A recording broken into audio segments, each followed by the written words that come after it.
siarkan melalui internet.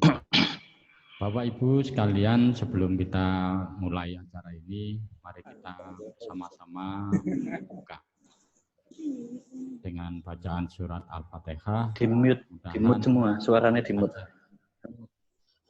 Acara ini bisa berlangsung dengan baik, lancar, dan sukses.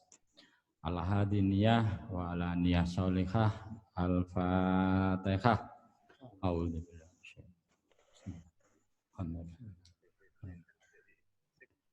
Ya, surat.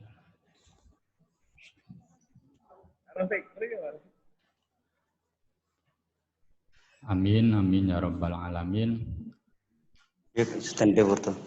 Acara Majelis Mudzakarah Tantangan Ukhuwah Islamiyah di tahun politik bersama ulama Kabupaten Gresik akan dimulai dengan muqaddimah dari Ketua Umum Masjid Ulama Gresik, Bapak Dr. Andes Kiai Haji Muhammad Mansur Shodiq MAG. Untuk itu dipersilakan. Assalamualaikum warahmatullahi wabarakatuh. Bismillahirrahmanirrahim. Alhamdulillahi rabbil alamin. Wassalatu wassalamu ala ashrafil anbiya'i wal mursalin. Sayyidina Muhammad wa ala alihi wa ashabihi ajma'in, amma ba'du. Yang kami hormati Bapak Profesor Dr. Kiai Haji Ali Aziz MAG, yang kami hormati Bapak Dr. Suko Widodo, segenap Dewan Pimpinan Majelis Ulama Indonesia Kabupaten Gresik, Bapak Ibu peserta webinar Mudzakarah Da'i Majelis Ulama Indonesia Kabupaten Gresik. Alhamdulillah, patut kiranya pada siang hari ini kita melahirkan puji syukur alhamdulillah kehadirat Allah Subhanahu wa taala karena atas limpahan hidayah, taufik, inayah dan rahmatnya saat ini kita sekalian masih diberikan oleh Allah kesehatan jasmaniah dan rohaniah tanpa ada halangan suatu apa. Salawat dan salam mudah-mudahan tetap terlimpah kepada junjungan kita Nabi besar Muhammad sallallahu alaihi wasallam, para keluarganya, para sahabatnya, para tabi'in hingga kepada seluruh umatnya.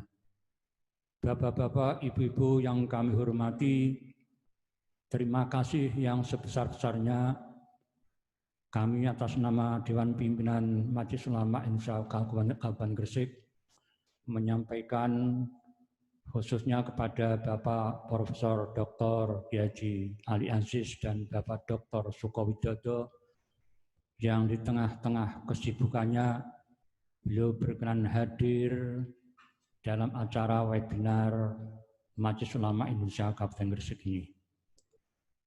Bapak-bapak, ibu-ibu yang kami hormati, salah satu tantangan terbesar yang dihadapi umat Islam sepanjang sejarah tidak terkecuali kita yang di Indonesia ini adalah sulitnya membangun perumahan ukhuwah Islamiyah yang mampu bertahan lama.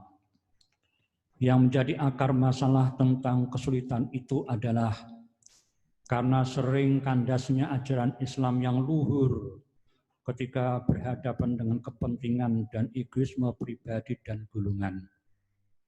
Gangguan-gangguan tersebut akan menjadi parah manakala sudah menyangkut dimensi politik praktis yang selalu menggoda.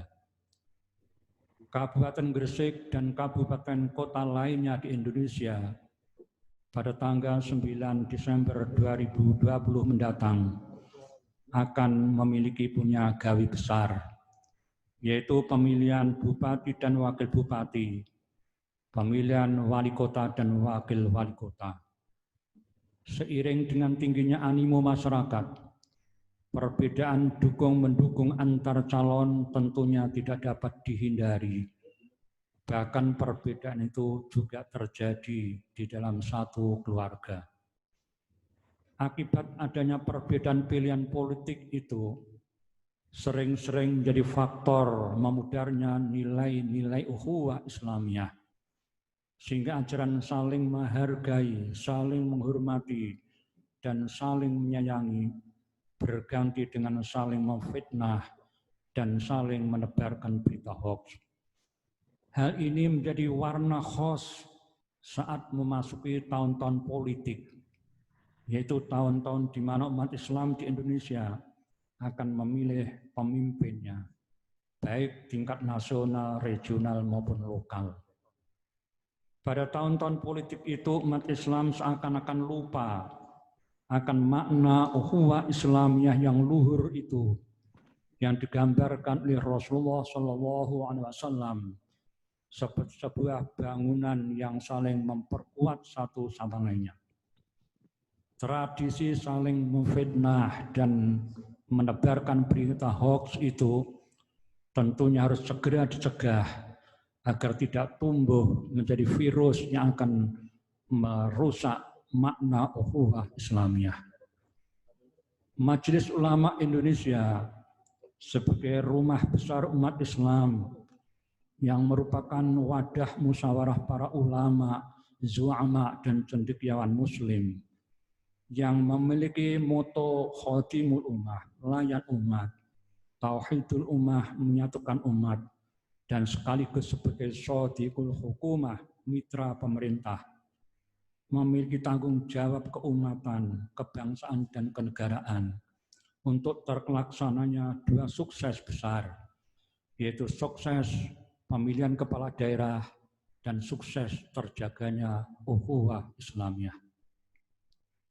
Mengingat pentingnya hal tersebut itulah, maka Mudzakarah Da'i yang merupakan program Komisi Dakwah, Informatika dan Media Majelis Ulama Indonesia Kabupaten Gresik saat ini mengambil tema tantangan ukhuwah Islamiyah di tahun-tahun politik. Ukhuwah Islamiyah merupakan manifestasi dari ikatan persaudaraan sesama muslim yang harmonis tanpa memandang perbedaan mazhab, kelompok, atau bahkan perbedaan pilihan politik. Sehingga Islam yang rahmatan lil alamin akan menjadi panduan utama dalam membentuk pribadi-pribadi muslim yang istiqomah sebagai pribadi yang sholihun likul zaman wa makan, dapat terwujud dalam kehidupan bermasyarakat, berbangsa, dan bernegara. Untuk itu marilah kita ikuti Mudzakarah Da'i melalui webinar ini bersama Bapak Profesor Dr. Haji Muhammad Ali Aziz MAG, Guru Besar Fakultas Dakwah UINSA Surabaya, dan Bapak Dr. Sukowidodo, Pakar Komunikasi Universitas Airlangga Surabaya, yang tulisannya hari ini muncul di Opini Jawa Pos dengan judul Menjaga Sehat Raga dan Jiwa Politik. Selanjutnya kami sampaikan terima kasih yang sebesar-besarnya kepada Komisi Dakwah, Informatika dan Media dan segenap panitia yang telah mempersiapkan acara ini. Akhirnya kami atas nama Dewan Pimpinan Majelis Ulama Indonesia Kabupaten Gresik, manakala dalam penyelenggaraan webinar MUI melalui Zoom ini ada hal-hal yang kurang berkenan, kami mohon maaf yang sebesar-besarnya. Wallahu muwaffiq ila aqwamit thoriq. Wassalamualaikum warahmatullahi wabarakatuh. Waalaikumsalam warahmatullahi wabarakatuh.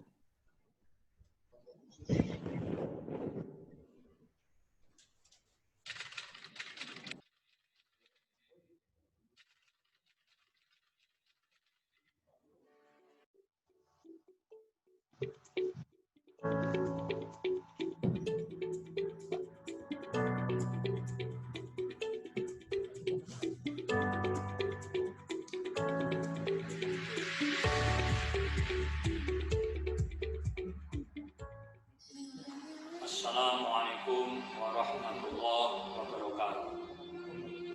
Perbedaan pilihan politik disebut-sebut menjadi faktor utama merenggangnya nilai-nilai ukhuwah Islam. ajaran saling menghargai, saling menghormati, dan saling menyayangi sesama umat Islam, berganti saling fitnah, saling menebarkan berita bohong. Inilah tradisi baru yang harus dicegah agar tidak tumbuh ukhuwah Islamiyah, ukhuwah Basyariah maupun ukhuwah Fatimiyah. Gresik dan kabupaten kota lainnya pada tanggal 9 Desember 2020 akan menggelar pemilihan kepala daerah. Inilah momentum membangun tali silaturahim politik yang Islami. Mengapa dan bagaimana? Pengurus Majelis Ulama Indonesia Kabupaten Gresik mengajak seluruh umat Islam untuk mengikuti webinar guna memperkokoh tali silaturahim menghadapi pilkada era pandemi. Wassalamualaikum warahmatullahi wabarakatuh.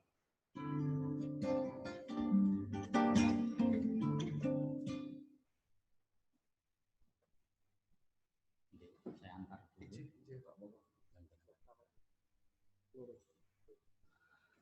Assalamualaikum warahmatullahi wabarakatuh. Bapak Ibu peserta webinar Majelis Mudzakarah yang diselenggarakan oleh MUI Kabupaten Gresik yang terhormat. Tentu kita sangat gampang sekali kalau bicara soal ukhuwah. Tapi dalam pelaksanaannya begitu beratnya kita ngomong melaksanakan, mengapresiasi, merealisasi tentang ukhuwah ini. Perbedaan-perbedaan juga menurut alim ulama dan menurut para pakar itu disebut sebagai rahmat. Tetapi pada kenyataannya justru perbedaan itu tidak menjadi indah, tidak menjadi artistik, tidak menjadi yasudu ba'du. Fungsi dinding, fungsi batu, fungsi pasir itu tidak menyatu. Dan di kita semuanya seakan bergerak, berjalan secara individual, secara kelompok, menurut keyakinan, menurut pemikiran kita masing-masing. Tapi semuanya sampai saat ini kita semuanya belum menjadikan perbedaan itu menjadi power, menjadi super power, menjadi energi yang terbarukan, yang selalu terbarukan, sehingga ukhuwah yang diinginkan oleh Islam itu sampai sekarang belum terwujud dalam bentuk baik sebuah gerakan maupun dalam sebuah pemikiran. Hari ini tentu kita sangat berbahagia kehadiran Bapak Profesor Dr. Ali Aziz, Guru Besar UIN, dan Bapak Dr. Sukowidodo, pakar komunikasi politik dari Universitas Erlangga. Pak, insya Allah kedua narasumber ini nanti mencoba menawarkan pemikiran-pemikiran yang progresif, yang bisa kita jadikan guidance untuk membangun ukhuwah politik seperti yang disampaikan oleh Bapak Ketua MUI Kabupaten Gresik tadi, bahwa inilah momentum kita semuanya untuk memulai kembali, membangun kembali ukhuwah yang sudah runtuh dari pemilu yang kemarin. Kita bangun kembali, kita dirikan kembali. Pak, insya Allah nanti akan diantarkan oleh Bapak Profesor Dr. Ali Aziz terlebih dahulu, kemudian nanti Pak Dr. Sukowidodo setelahnya. Untuk itu kami persilakan Bapak Profesor Dr. Haji Ali Aziz untuk menyampaikan poin-poin yang diinginkan oleh kita semuanya umat Islam bil khusus di Gresik ini. Kami persilakan, Prof.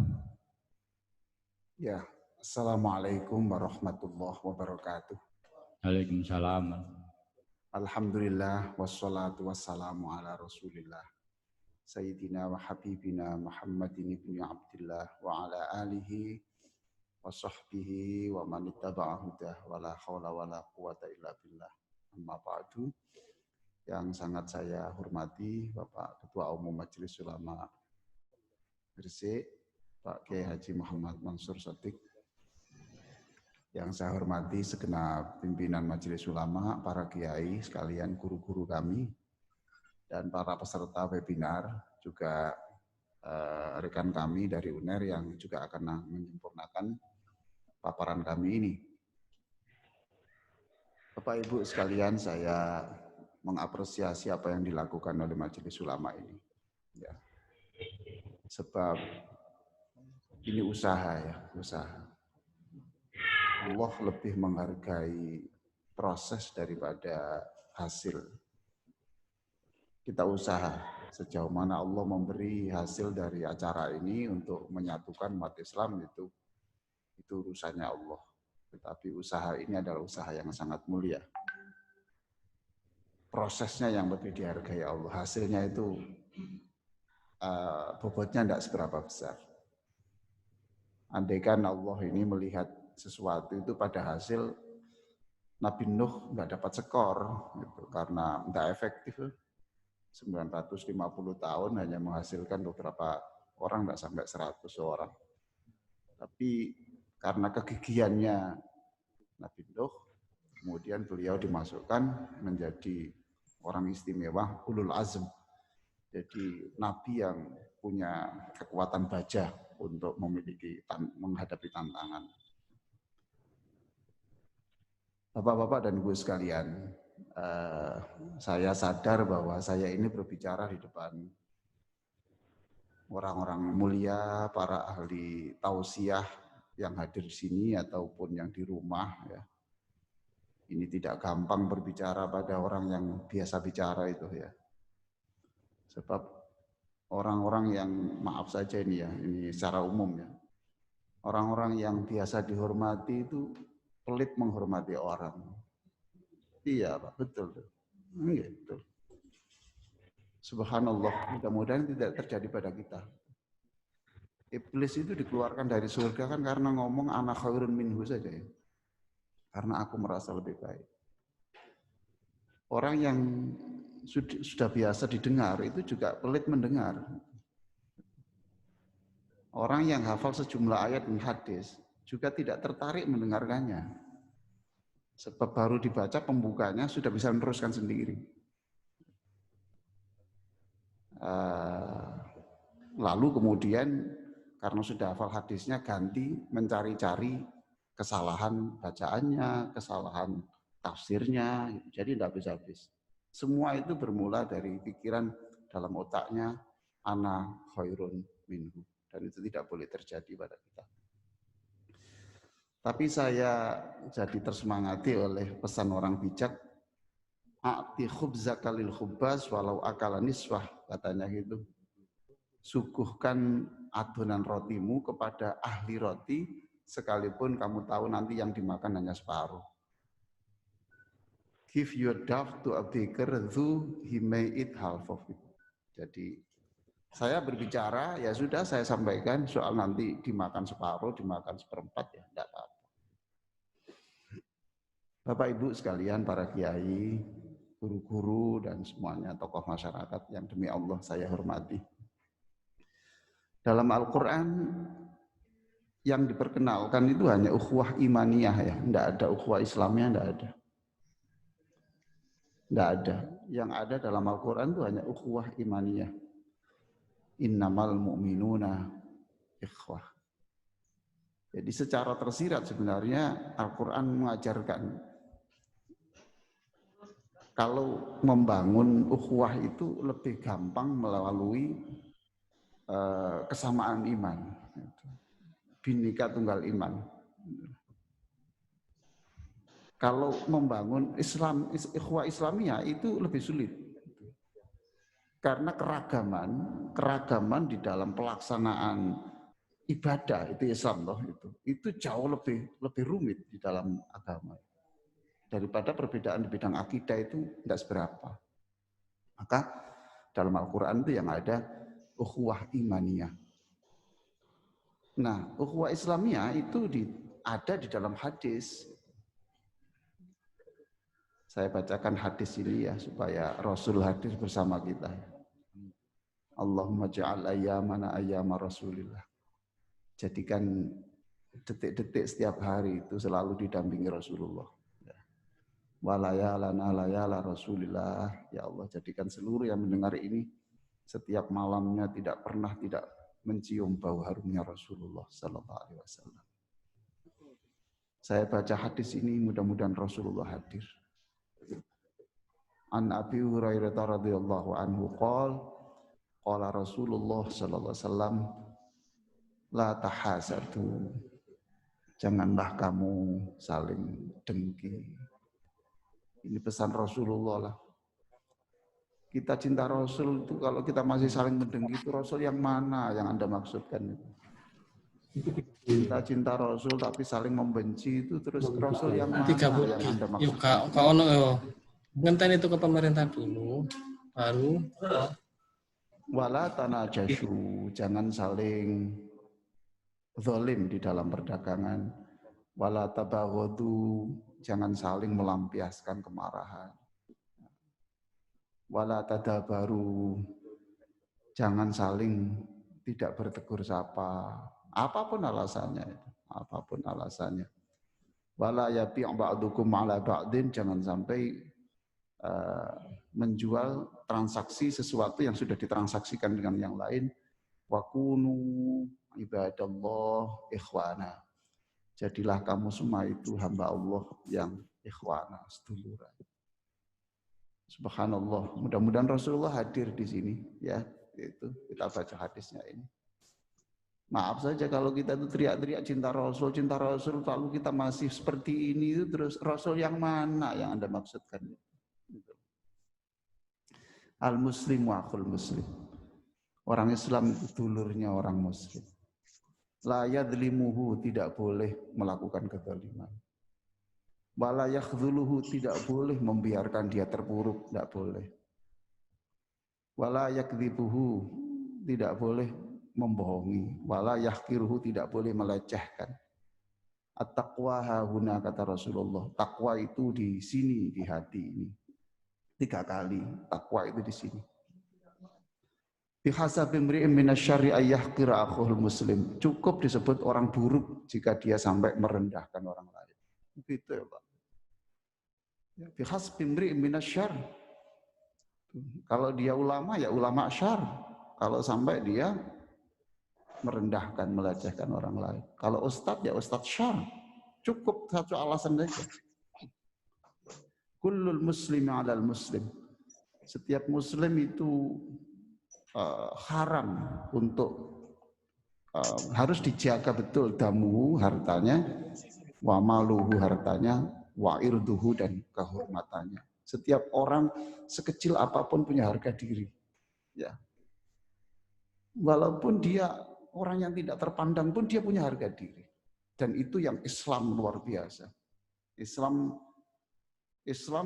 dari segi teorinya inilah yang punya daya tarik besar.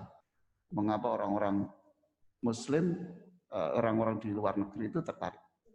Saya masih ingat ketika satu saat saya jadi imam di Central Mosque di Inggris, itu ada orang masuk Islam gara-gara sahur bersama lihat orang berkulit hitam makan satu piring dengan berkulit putih.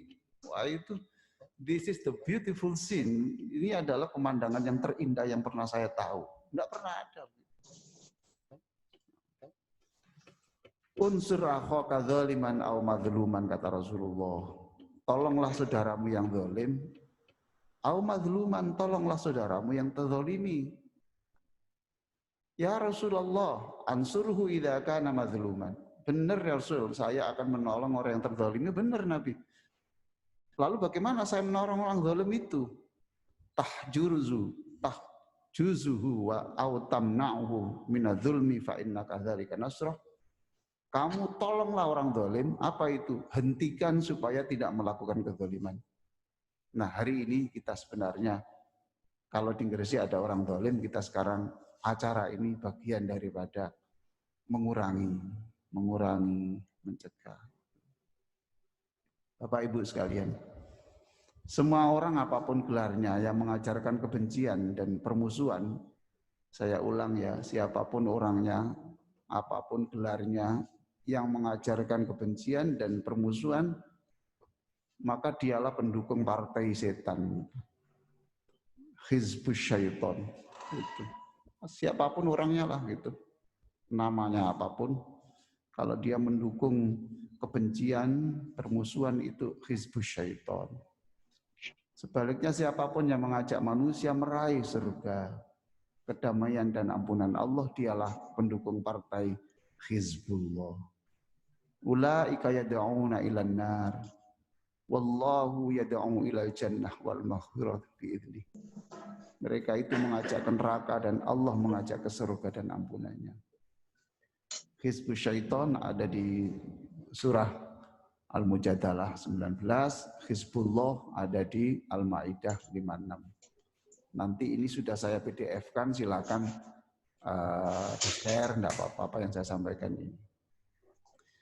Sebagai orang cerdas, ya, kita harus melakukan segala hal untuk tidak mengulang konflik berbasis politik atau keyakinan yang pernah terjadi masa lalu.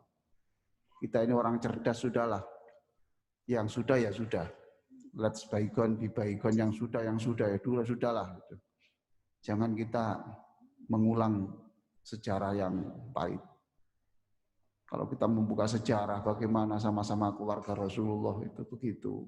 Ya sudah yang lalu ya sudah. Sejarah yang memilukan itulah yang membuat orang berkomentar sini seperti ini gitu. Ternyata Al-Qur'an sebagai kitab suci tidak mampu menyatukan pembacanya. Nah, sekarang kita membalik sejarah.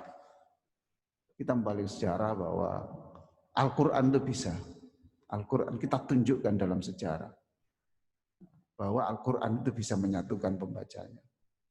Qul siru fil ardi fanzuru kaifa kana aqibatul mujrimin.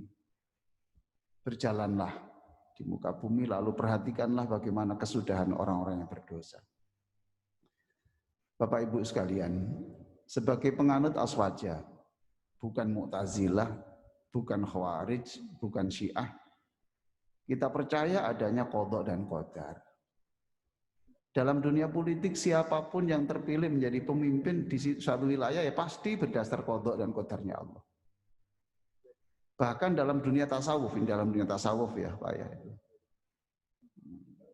Iman seseorang dipandang cacat jika menomorsatukan ikhtiar dan menomorsduakan kehendak Allah. Itu kalau dalam dunia tasawuf.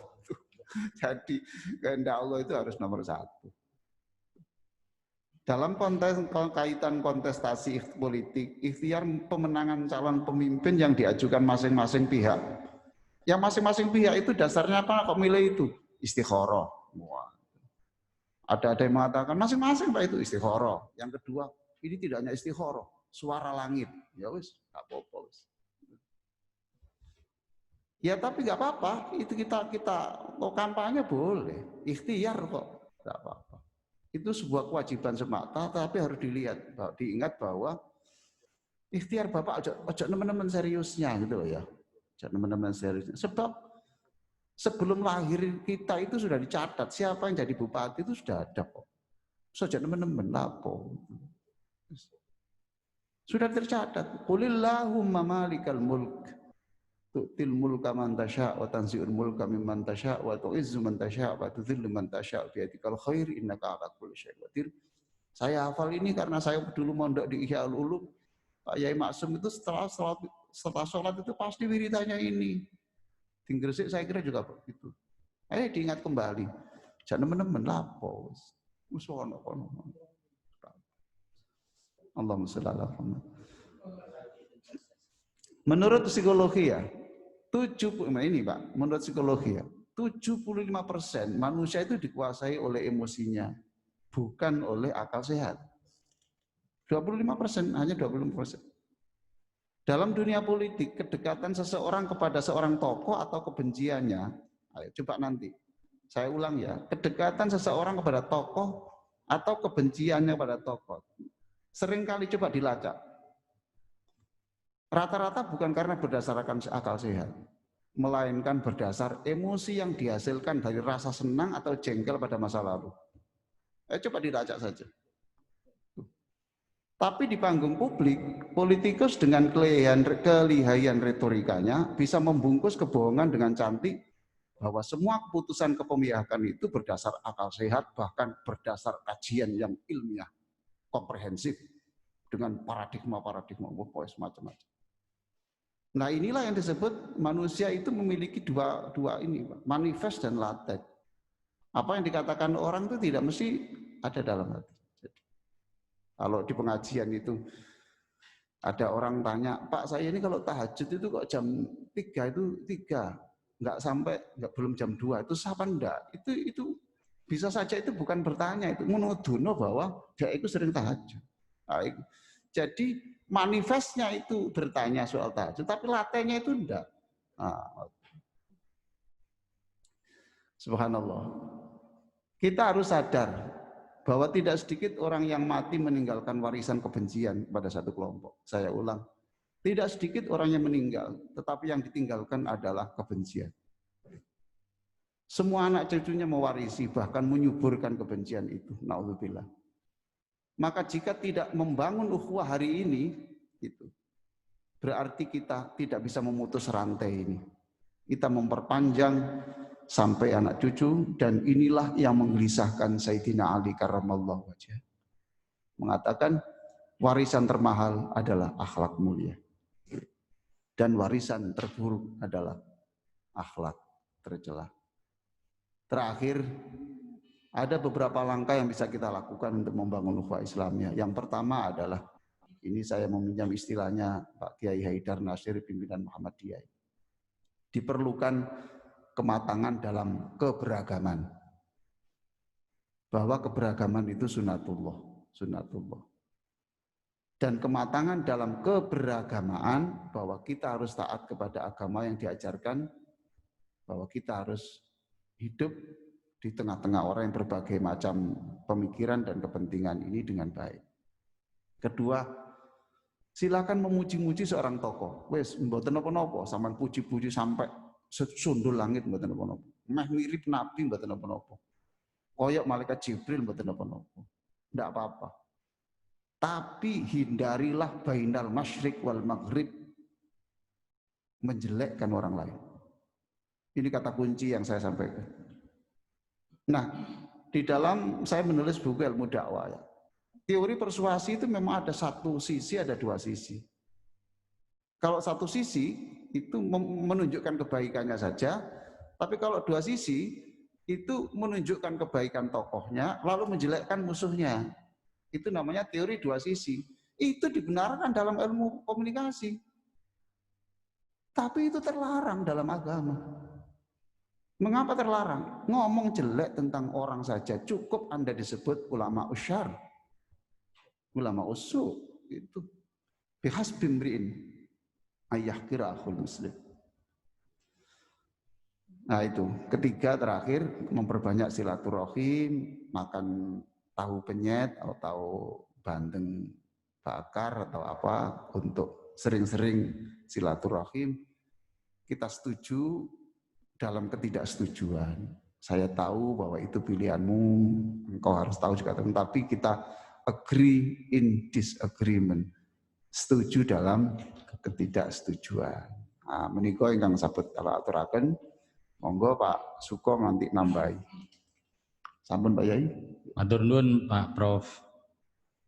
Ali Aziz, materi yang disampaikan cukup dingin, adem, tapi mengena pada sasaran dan objek dari pemilihan kepala daerah yang diselenggarakan di Kabupaten Gresik dan kota-kota yang lain. Tentu apa yang disampaikan Pak Prof nanti ada hal-hal yang bisa disampaikan, ditanyakan di forum ini. Tapi sebelumnya Bapak Dr. Suko Widodo dari Universitas Airlangga bisa memotret bagaimana sebenarnya rumus-rumus yang disampaikan oleh Bapak Profesor tadi terlihat atau disorot dari perilaku-perilaku sosial yang faktual di tengah-tengah masyarakat setiap kita menghadapi pemilihan-pemilihan presiden, pemilihan gubernur, pemilihan bupati, dan seterusnya. Kami persilakan Pak Dr. Suko Widodo untuk menyampaikan pokok-pokok pikirannya.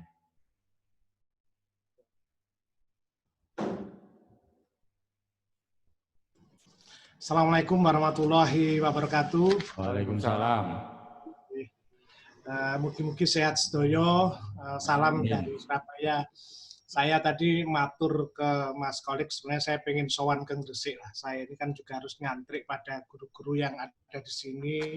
Para senior itu ada Mas Solahuddin itu yang selalu menggoda saya.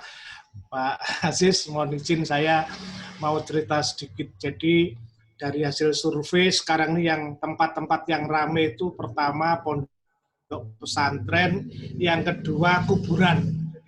Jadi banyak orang yang kemudian istilah itu ngalap berkah atau minta sesuatu agar segera rekomendasinya turun atau terpilih dan sebagainya. Jadi politik itu membuat orang yang meninggal dunia pun dikapitalisasi istilah guyonannya. Karena itu saya merasa terhormat berada bersama Majelis Ulama dalam Gresik ini. Menurut saya ini tradisi ini yang sebenarnya saya tunggu-tunggu. Jadi mencetakkan, memperjelas kepada semua, bahkan menurut saya harus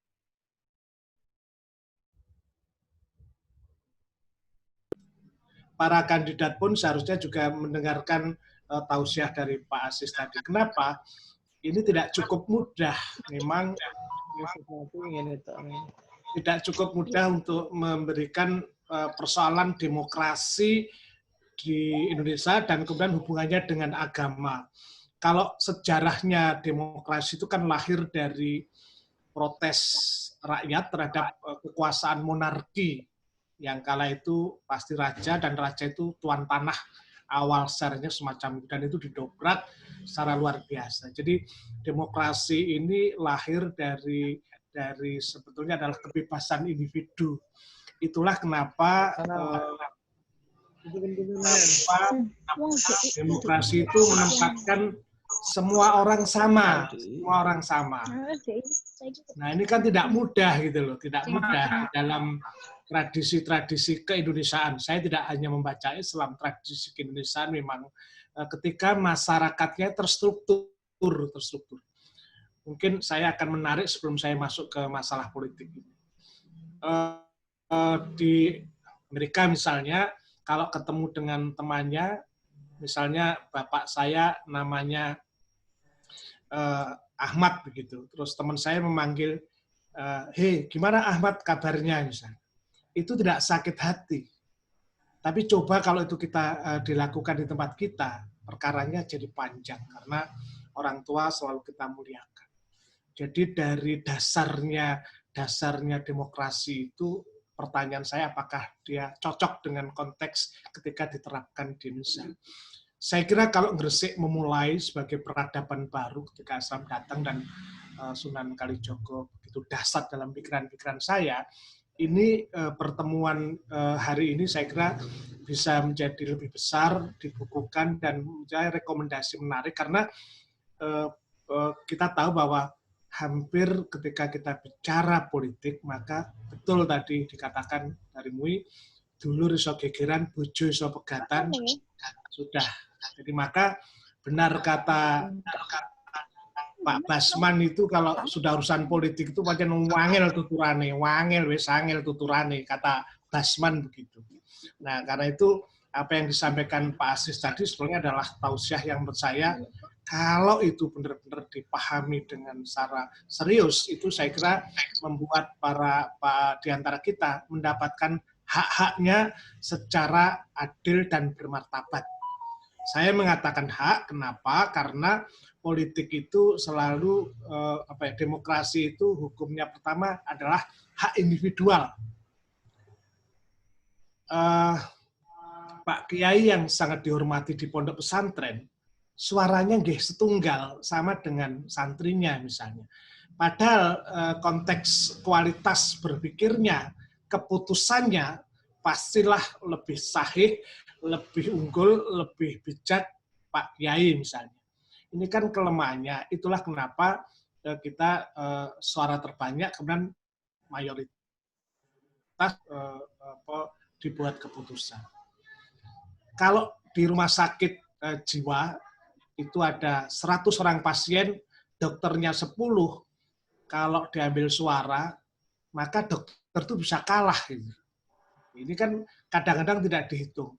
Itulah kenapa saya banyak belajar dari cara Malaysia untuk berdemokrasi. Dianggapnya mungkin tidak bebas, tidak sesuai dengan demokrasi liberal, tetapi penempatan sultan misalnya, penempatan majelis ulama itu menjadi bagian adat yang kemudian penting dalam keputusan-keputusan negara.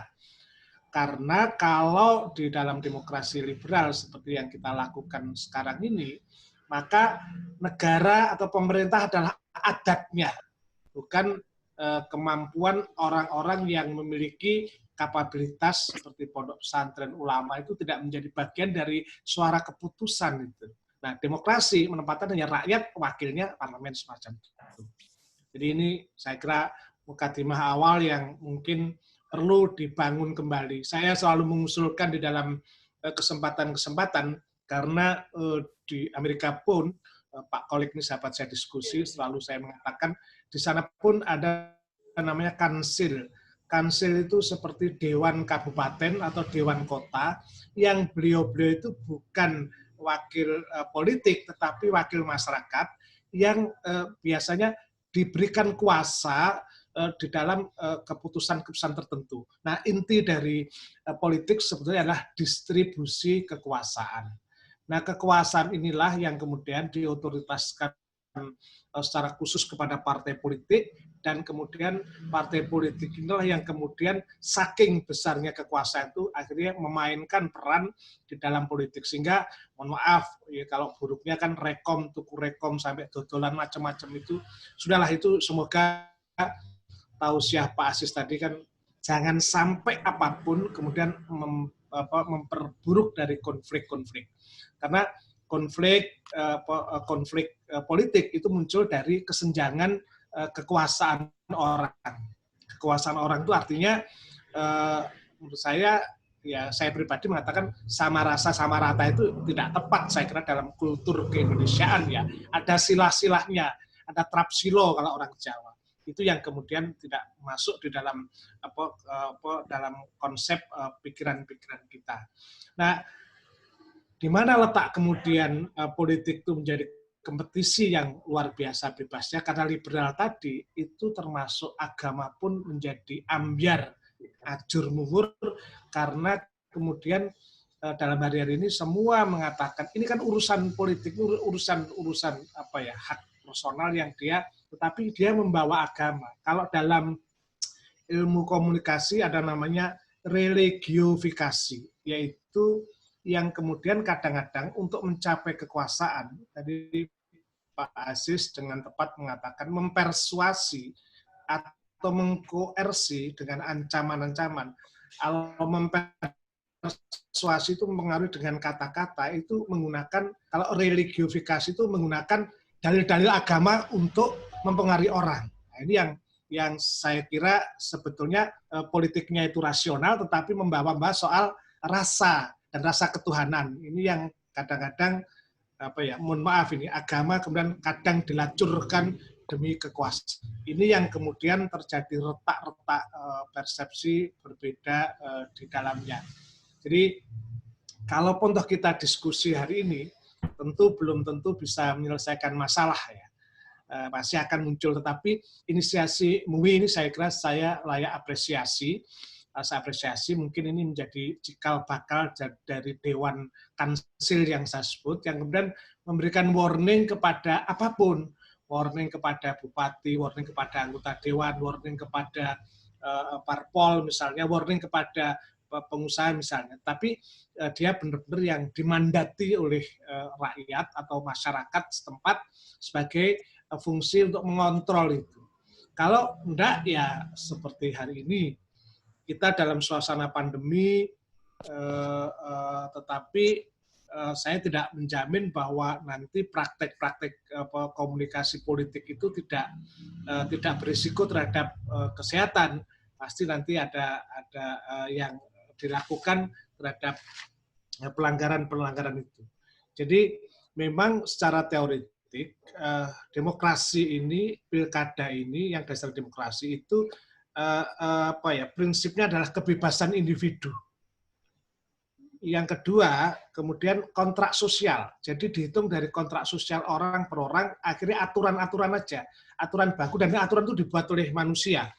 Yang kemudian rasional, yang kadang-kadang menghilangkan perasaan-perasaan kita terhadap nilai ketuhanan, nilai ilahi yang seharusnya menjadi panduan dalam setiap keputusan itu. Jadi mohon maaf, kadang-kadang politik tidak menyertakan Gusti Allah di dalam keputusan. Jadi ini yang kadang-kadang kita menjadi bagi saya orang pinggiran ini yang belajar itu kadang-kadang ya sedih ini saya kalau ada demo satu membawa simbol-simbol Islam dengan Allahu Akbar menyerang, yang satu kemudian menahan dengan takbir, nah ketemulah. Nah, ini Tuhan juga bingung juga ini yang benar siapa misalnya. Nah, ini yang saya kira kemudian agama tidak bisa mendriving pikiran-pikiran individu orang-orang itu. Nah, berkaitan dengan dengan pelaksanaan bagaimana pilkada ini biar aman dan sebagainya, tidak cukup dengan himbauan dari aparat penegak hukum. Karena pendekatan hukum itu pendekatan yang menurut saya paling bawah, ya, pendekatan yang paling rendah. Pendekatan yang tinggi adalah soal pikiran, etika. Dan itulah kemudian Majelis Ulama itu bisa membuat panduan etika. Tapi bukan sekedar panduan tertulis, tetapi juga ruang komunikasi publiknya harus diperlebar. Gresik ini menurut saya punya sejarah luar biasa. Dia lahir lebih dulu Gresik daripada Indonesia, itu yang bicara. Harusnya demokrasi Indonesia pun belajar dari cara-cara orang Gresik menghadapi hidupnya dari masa ke masa. Nah, ini yang saya kira perlu dibongkar, dan inisiasi diskusi ini saya kira cukup menarik. Monggo, saya juga mau belajar, nanti kita diskusi. Tetapi saya sekali lagi dalam pandangan publik itu kemudian politik ketika atribut agama digunakan di dalam politik itu malah jelek sebetulnya. Orang politik tidak pernah berterima kasih kepada orang-orang Islam yang biasanya nun sewu, baju kokonya dipaksakan. Jadi orang harus menggunakan atribut-atribut keagamaan untuk ruang politik. Ini sebenarnya agak kurang elok, tapi dalam ilmu komunikasi itu bagian dari strategi. Karena itu saya senang sekali kalau ini bukan pertemuan pertama, tapi satu hari saya bisa sowan ke Gresik. Matur nuwun, kurang lebihnya mohon maaf, dan wassalamualaikum warahmatullahi wabarakatuh.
Ali maupun dari Pak Suko Widodo terkait dengan konsep agama soal ukhuwah dan implementasinya itu. Tadi juga Pak Suko menyinggung bahwa salah satu yang tidak mudah untuk ditanamkan itu ketika urusan agama itu masuk pada ruang-ruang negara. Urusan yang sifatnya private itu, politik itu yang private, itu masuk pada ruang-ruang publik, dalam hal ini politik. Nah itu, karena demokrasi itu di dalam konsep demokrasi memang benar, itu adalah hak-hak individu. Nah itu, kemudian ditarik, tapi pada sisi lain, kita ini adalah umat beragama, lebih-lebih di Gresik, lebih-lebih di Indonesia pada umumnya, di situ banyak Muslim, dan apapun yang dilakukan itu oleh tindakan-tindakan politik itu selalu dihubungkan dengan persoalan agama. Nah ini saya rasa tidak mudah untuk menguraikannya, bagaimana kemudian dua pandangan yang cukup ekstrim ini kemudian diterjemahkan dalam sebuah perilaku-perilaku, tindakan-tindakan yang mengarah kepada kenyamanan, kedamaian diterima oleh semua pihak itu. Itu satu. Terus yang kedua, Pak Prof. Ali, berkaitan dengan kita paham bahwa beberapa pemikiran-pemikiran yang sumbernya dari Al-Quran hadis maupun dari kaul-kaul para ulama berkaitan dengan ukhuwah Islamiyah. Mungkin sebagian di antara kita termasuk audien pernah mendengarnya itu. Nah, cuman seringkali kita lupa gitu, ataupun tidak tahu bagaimana kemudian secara operasional konsep-konsep yang luar biasa itu di dalam Al-Quran dan hadis itu dioperasikan. Nah itu. Nah saya masih belum menemukan sebuah referensi yang cukup membadai yang ditulis oleh para ulama intelektual berkaitan dengan itu. Tentang konsep persaudaraan Muslim. Muslim satu sama lain itu bersaudara. Nah bagaimana kemudian itu diterjemahkan dalam ruang-ruang politik. Diturunkan lagi yang lebih praktis misalnya. Bagaimana mereka ketika berkampanye misalnya. Ketika mereka saling mempengaruhi satu sama lain untuk mendapatkan suara. Kemudian bagaimana kemudian para umat Islam, para tokoh-tokoh itu ketika bertemu dalam ruang-ruang publik. Entah itu di warung kopi misalnya. Atau di rapat-rapat misalnya. Atau dalam ruang-ruang yang lain. Yang itu yang sekiranya bisa diterima oleh semuanya, dan itu menggambarkan tentang ukhuwah itu sendiri. Nah itu.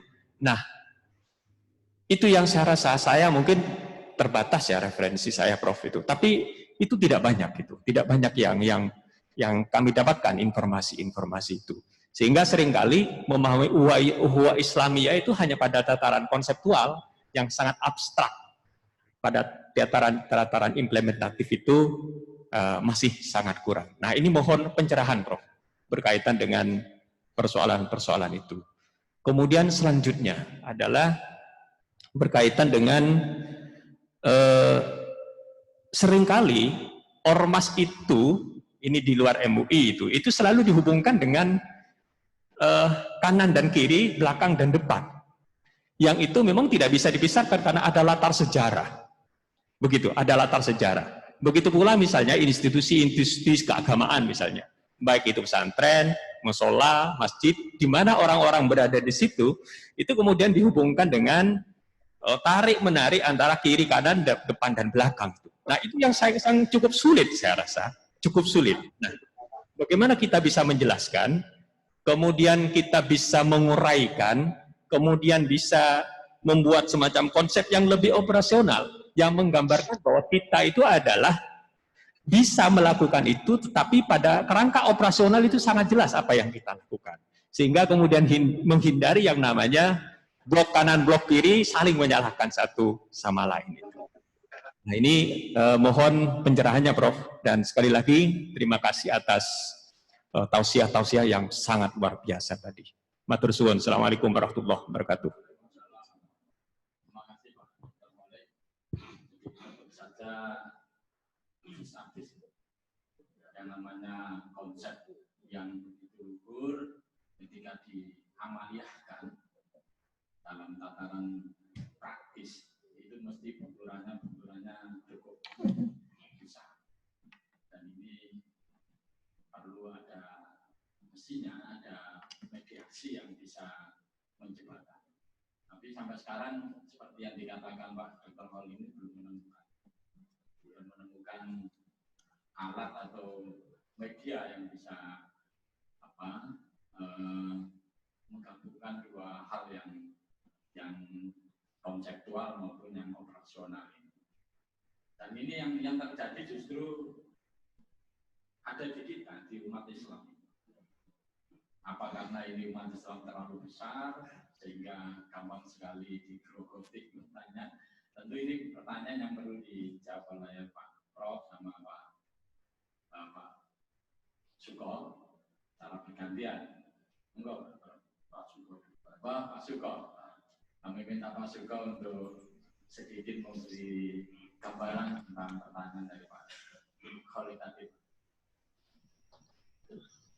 Pak Kholik ini pertanyaannya juga susah juga ya. Jadi yang bisa menjawab cuma Pegadaian yang bisa menyelesaikan masalah tanpa masalah. Justru begini Pak Kholik, kalau menurut saya ini sudah disekolahkan jauh-jauh di negeri sana, menurut saya menjadi bagian dari, tapi saya sepakat Mas Kholik, jadi kita belum, dulu tadi ada pertanyaan juga dari Pak Sunarto dan juga saya menarik dari, kita sepakat kok sebenarnya musyawarah itu menjadi kunci dari apa ya, nilai Islam misalnya. Musyawarah itu juga nilai bangsa Indonesia kok, dan itu adalah Pancasila misalnya. Nah ini yang kadang-kadang tidak dilakukan apa ya, pendekatan-pendekatan itu. Sekali lagi pendekatan konflik itu selalu pendekatan hukum selalu dilakukan. Tapi itu konsekuensi dari demokrasi yang berasal dari Barat misalnya. Nah kalau menurut saya Pak Kholik, menurut saya tidak apa-apa. MUI itu bisa memulai. Ini kan yang kalau mau mengembangkan demokrasi ala Gresik dan mungkin seperti menjadi tradisi Indonesia, misalnya bisa kok, Malaysia aja bisa kok melakukan itu, misalnya nilai-nilai itu.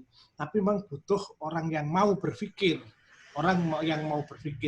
Jadi kuasa pikir. Ini kan seringkali kan pikiran-pikiran cerdas itu kan tidak dimasukkan dalam keputusan-keputusan politik. Pikiran-pikiran itu apa ya? Pikiran-pikiran itu tidak menjadi instrumen penting di dalam membuat keputusan itu loh. Jadi asal pokoknya. Jadi orang Indonesia itu seringkali kelemahannya adalah menggampangkan persoalan. Jadi menurut saya sekali lagi saya mungkin butuh waktu ya. Tetapi tidakkah ada satu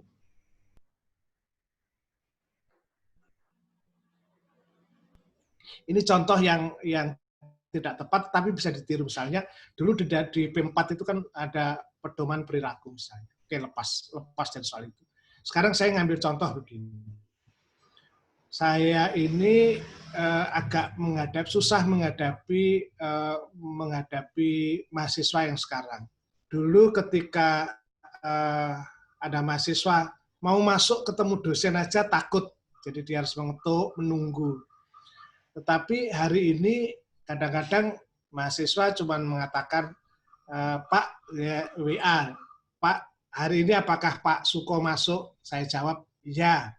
Jam berapa Pak? Saya kayak di absen gitu ya. Jam 10. Saya nguji jam 10, kemudian di ruangan jam 12 dan saya kembali jam 2 karena ada acara. Itu mahasiswa itu menawar misalnya, Pak, apa enggak bisa datang lebih pagi? Saya mau ketemu Bapak misalnya. Jadi dosennya mahasiswanya yang memerintahkan. Oke, kemudian saya rencana jam 11, saya maju datang jam 10 misalnya. Tapi ketika disepakati jam 10, mahasiswa itu belum datang dan kemudian mengatakan, Pak, maaf saya masih terlambat. Kalau nanti habis Bapak jam 2, apa bisa nunggu saya? Ini saya diperintah. Jadi ini kan juga sebagai dosen kadang-kadang kan agak susah berpikir di egaliter semacam itu. Nah, kemudian mengirim WA pada malam hari, karena ini kita belum cerita soal perubahan komunikasi misalnya. Nah, ini kampus pun sedang berpikir soal etika adab, cara-cara berkomunikasi. Hari ini kita runtuh semua, Bapak Ibu sekalian, termasuk politik, macam-macam. Pekerjaan juga demikian, sudah runtuh karena teknologi, karena pandemi. Banyak profesi yang hilang, orang harus bekerja di rumah, orang tidak bisa lagi salaman, berakrab-akraban, dan sebagainya karena pandemi ini. Nah, terus ditambah teknologi. Jadi kita dalam situasi yang rumit sekali ini, menurut saya memang harus menjadi pelajaran berharga bahwa harus ada nilai-nilai yang diatur baru. Ini karena pandemi, ini kan ada perilaku baru, kalau kemudian disebut new normal misalnya, tapi tata laku baru. Nah, tata laku itu bisa kita ciptakan, bisa kita customize, bisa kita adatkan. Nah, tentu yang disebut Pak Kholik dioperasionalkan dalam tindakan-tindakan itu memang itu adalah ini yang saya sebut tadi kontrak sosial, kontrak kesepakatan warga yang kemudian melalui lembaga-lembaga adat atau apalah yang sebenarnya adat itu enggak kuno ya, adat itu adalah kebiasaan, itu menciptakan nilai-nilai itu. Nah, itu yang saya kira peran-peran warga masyarakat semacam itu harus mulai ditumbuhkan yang kemudian mewarnai apakah partai politik dan sebagainya. Yang kedua, Pak Kholik dan teman-teman mungkin tidak ada salahnya misalnya MUI itu benar-benar misalnya kalau mau menciptakan ukhuwah Islamiyah dengan baik, kampanye aja di MUI misalnya. Tapi ini terserah panjenengannya. Kampanye visi misi, jagonya didatangkan lu paparan itu aja. Itu kan berarti kita memilih dengan visinya cara, karena sebetulnya yang dipilih itu sesungguhnya adalah cara pikiran calon pemimpin itu untuk membawa Gresik ke masa depan, bukan berapa duit yang dia bawanya, itu yang benar gitu loh. Jadi ini saya kira MUI mungkin malah bisa membuat format-format semacam itu. Itu yang saya kira memang demokrasi di Indonesia butuh kreativitas lokal yang jenius yang kemudian dia bisa menjadi cara baru, caranya terus-menerus begitu. Selalu aja mulai sejak Indonesia berdiri itu agama dikapitalisasi dalam ruang politik gitu loh. Banyak orang tahu, banyak orang paham, tapi melakukannya tidak mudah. Karena itu instrumen yang bukan Pak Kholik, saya kira kalau dirumuskan dan dia menjadi tata laku, kalau diinternalisasi, lama-lama akan menjadi bagian dari nilai demokrasi keindonesiaan. Matur nuwun. Terima kasih Pak Sugeng, penjelasan yang cukup jelas, meskipun rumit dipahami atau dilaksanakan. Tentu Pak Prof. Ali kita sedikit untuk memberi ruang-ruang kepada kita. Ya. Tentu. Berat, tapi kita tidak boleh di sini. Di sini tidak. Alasannya.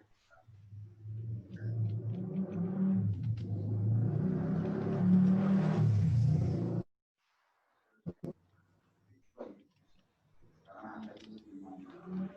Di sini teknologi dari hadirnya. Sekarang kita pilih yang mana? Orang Islam harus memilih yang positif. Sudahlah kita lakukan seperti yang terjadi selama ini. Tidak perlu tiap 3 hari acara rutin. Saya pun siap nanti saya ceramah di rumah gantian siapa. Tidak cukup Pak. Jadi tidak bisa Pak itu orang berubah dengan satu ceramah itu tidak. Kadang-kadang dalam dakwah ya. Kadang-kadang dipelajari, orang itu antara kognisi dan perlu waktu yang lama. Kita ceramah untuk perintahkan sholat saja, tidak mengerti dia, tapi tidak sholat. Sholat beritahu dokter bahwa kakinya harus dipotong. Jadi kadang-kadang Allah itu merubah orang itu tidak bisa dengan firman, tapi dengan tindakan. Saya ulang ya, orang itu bisa berubah antara kognisi sama apa. Kadang-kadang Allah butuh melakukannya tidak dengan firman, tapi dengan tindakan. Seperti pilih, terus bisa memutusin dia kayak ini. Saya kira begitu, tidak apa-apa, kita jalan aja. Yang operasional kalau dalam fikir-fikir tidak ada, kita bikin sendiri. Kenapa? Asalkan itu tidak menyimpang. Majelis ulama bersih kan jagonya. Dulu saya menyusun fikir rumah sakit itu belajar dari fikirnya Bapak. Iya kan? Dulu saya kan punya buku. Kira-kira dalil-dalilnya. Dalilnya operasi di kalau dalilnya nggak sentuh, mari dioperasi. Kalau ada gara-gara Islam. Nah, kita nanti juga bisa begitu Bapak. Nggak bisa sempurna, nggak apa-apa kita sempurna. Cara kampanye, cara kita pakai fikir-fikir yang sudah ada yang klasik, kita banyak, kita ambil saja. Baik.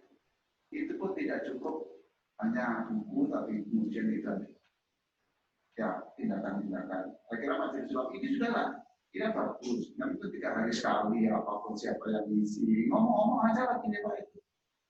Dari sekian banyak yang mengikuti acara ini, asalnya kemarin itu biasa ngomong jelek tentang orang lain, satu saja orang itu kan kita menyelamatkan satu orang kan sama dengan menyelamatkan kalau dengan nama lebih baik dari seluruh alam semesta. Jadi kita optimis saja Pak, oleh kita optimis Bapak sekalian. Apa yang kita lakukan tidak mungkin nanti sia-sia. Apa yang kita lakukan pasti nanti itu ada nilainya sendiri. Saya kira begitu, saya nggak boleh berbanyak-banyak karena yang mengumumkan. Terima kasih Pak Prof. Yang disampaikan tadi mungkin belum memuaskan penanya, tapi beberapa chat yang masuk ke HP kita ini cukup banyak pertanyaan dan ada pertanyaan yang kritis. Ya, ini salah satu yang disampaikan adalah mungkin kurang sependapat dengan pendapatnya Pak Prof. Aziz. Karena kenyataan di lapangan di Kabupaten Gresik ini ternyata antara proses dan hasil itu banyak yang masih mementingkan hasil. Nah, prosesnya ini tidak peduli apa membangun kerja-kerja yang kurang baik, denda macam-macam itu tidak pernah dihitung, yang penting hasilnya. Makanya kemudian di kita muncul yang namanya politik bulusian, siasa bulusian, politik uang. Itu mungkin yang karena praktis kerja-kerja praktis dan langsung memenangkan sebuah pilihan. Ini yang disampaikan dari chat yang masuk kita.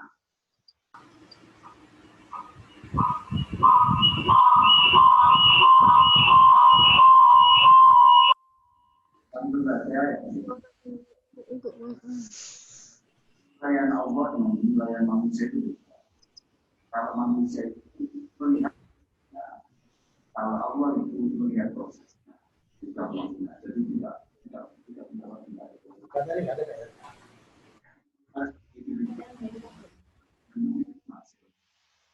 kalau Allah tidak sama, ketika itu urusan saudara.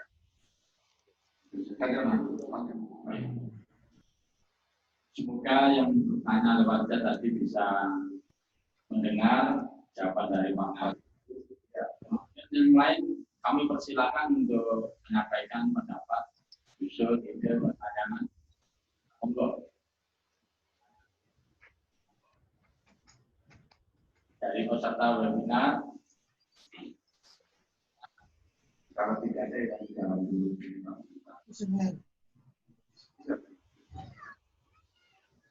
Pak Abdul Muid siap untuk menyampaikan pertanyaan? Siap. Halo? Ya, siap. Monggo Pak Muid meramaikan webinar kita ini. Assalamualaikum warahmatullahi wabarakatuh. Assalamualaikum Prof. Assalamualaikum Pak Dr. Sukowidodo yang saya hormati. Menarik sekali dalam kajian yang dilaksanakan oleh Majelis Ulama Indonesia. Sangat menarik adalah yang sering disampaikan adalah seringkali dalam perhelatan politik itu agama dikapitalisasi. Itu memang menarik dalam sebuah kajian. Tadi sempat saya tulis dalam sebuah chat bahwa prinsip-prinsip agama yang kami ketahui adalah musyawarah dikedepankan. Dan memang dalam pandangan hidup bangsa Indonesia yang dituangkan dalam Pancasila, sila keempat itu adalah kerakyatan yang dipimpin oleh hikmat kebijaksanaan dalam permusyawaratan. Permusyawaratan itu yang dikedepankan itu seperti itu. Nah, Pak Dr. Sukowidodo juga menyampaikan dalam hal ini sebenarnya pendekatan hukum adalah yang paling bawah, yang teratas adalah pendekatan etika. Pendekatan etika utamanya kan yang dilakukan oleh MI. Maka pertanyaan kami sebenarnya yang bisa dilakukan oleh Majelis Ulama Indonesia, apalagi di Gresik ini kan kota santri, mayoritas Muslim. Kita juga ingin, tidak punya keinginan lah Gresik yang kota santri, kota wali ini tercerai-berai kerukunan kekompakannya gara-gara pilkada yang hanya 1 hari dihelat itu. Maka seperti apa etika yang bisa, pendekatan etika yang bisa dilakukan oleh Majelis Ulama Indonesia, khususnya di Kabupaten Gresik itu, untuk menjaga tetap terwujudnya kerukunan, kekompakan, harmonisasi yang ada di Kabupaten Gresik ini. Terima kasih Profesor, dan terima kasih Pak Dr. Sukowidodo. Mudah-mudahan sehat selalu semuanya. Alhamdulillah, jazakumullah khairan. Assalamualaikum warahmatullahi wabarakatuh. Saya beri kesempatan satu lagi untuk menyampaikan pokok ide pikirannya. Monggo yang ada di ruang ini. Sebelum Pak Prof. Ali sama Pak Dr. Suko di jawaban.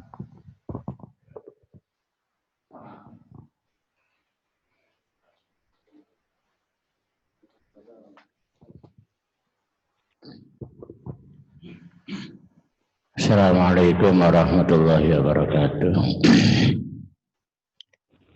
Terima kasih Bapak Prof yang kami hormati.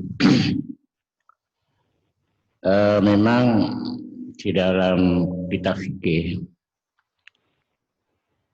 itu kalau pemimpin, calon pemimpin 2 itu yang satu jelek, yang satu baik itu mudah. Kalau sama-sama baiknya, ini ada yang afdol, ada yang fadol, utama, ada yang lebih utama. Disinilah kita menganalisis dari kitab, insya Allah saya kira kalau nggak salah ya Qalyubi itu sedangkan dari al-afdol ini loh, apa dari sektor ekonomi, apa sektor program atau bagaimana. Nah ini kan perlu dari pakar-pakar agama khususnya dan pakar-pakar ilmu pengetahuan untuk mengakomodir yang mana yang afdal dari sudut mana ini yang ya mungkin ada yang lebih kuat agamanya, ini yang masuk sama-sama Islamnya, sama-sama kuat amaliyahnya, tapi pasti ada yang afdal, yang lebih menonjol. Nah ini nanti kalau sudah di bawah ini multi tafsir penjelasannya, sehingga setidaknya betul apa yang dikatakan Pak Prof itu, kita itu dalam urusan politik itu ngejak perang kan, bukan perang fisik, perang apa, planning program atau gagasan daripada pemimpin itu di dalam mensejahterakan rakyatnya.